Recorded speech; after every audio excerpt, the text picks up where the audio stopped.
नमस्ते सभी को। मैं हूं सृष्टि और आज हम Bhagavad Gita chapter 7 knowledge of the absolute के श्लोक 6 को कवर करने वाले हैं। रोज की तरह पहले मैं संस्कृत में श्लोक को पढ़ूंगी, इसकी इंग्लिश ट्रांसलेशन को देखेंगे और मीनिंग को समझेंगे। तो चलिए शुरू करते हैं। इताद योनिणी भूतानि सर्वाणीति उपाधरया अहम कृतस्नास्या जगता प्रभवा प्रलयास तथा। All created beings have their source in these two natures. Of all that is material and all that is spiritual in the world, know for certain that I am both the origin and the dissolution. So everything, जो भी सारे चीज़ें हैं, all created beings have their source in two natures. दो तरीके के होते हैं. Of all that is material and all that is spiritual. कुछ material चीज़ें होते हैं, कुछ spiritual चीज़ें होते हैं.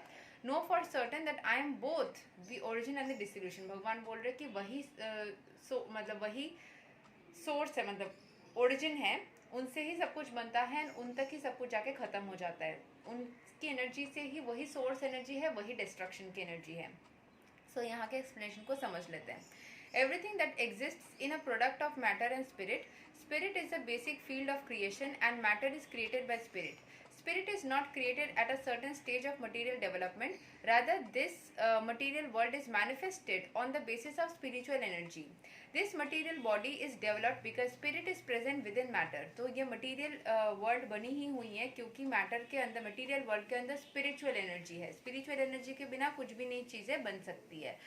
A child grows gradually to boyhood and then to manhood because a superior energy, that is a spirit soul, is present. अगर आत्मा नहीं होगी, अगर हम मर जाएंगे, आत्मा शरीर से निकल जाएगी, तो क्या वो लिविंग बॉडी और ग्रो कर पाएगी? आत्मा है इसीलिए बॉडी ग्रो कर रही है. तो ये मटेरियल बॉडी को भी शक्ति उस आत्मा से ही मिलती है. आत्मा निकल गई तो वो जड़ पदार्थ हो जाएगी, मतलब नॉन लिविंग थिंग के जैसा हो जाएगा. एक मरा हुआ आदमी का जो बॉडी होता है, जो डेड बॉडी होता है, वो ना ही काम करता है, ना ही ग्रो करता है, ना ही कुछ करता है. तो वो लिविंग बॉडी जो है, वो काम करने की जो शक्ति है वो उस आत्मा से ही मिलती है. तो बिना आत्मा का कुछ भी नहीं बनता है. आत्मा ही सारे चीज़ों की रीज़न है. ठीक है. तो मटेरियल चीज़ें भी हो पा रही है, फिजिकल बॉडी भी ग्रो कर रहा है क्योंकि उसमें आत्मा है. आत्मा निकल जाने से सारा सब कुछ खत्म हो जाता है. So similarly, the entire cosmic manifestation of the gigantic universe is developed because of the presence of Super Soul Vishnu. Therefore, spirit and matter, which combine to manifest this gigantic universal form, are originally two energies of the Lord, and consequently, the Lord is the original cause of everything.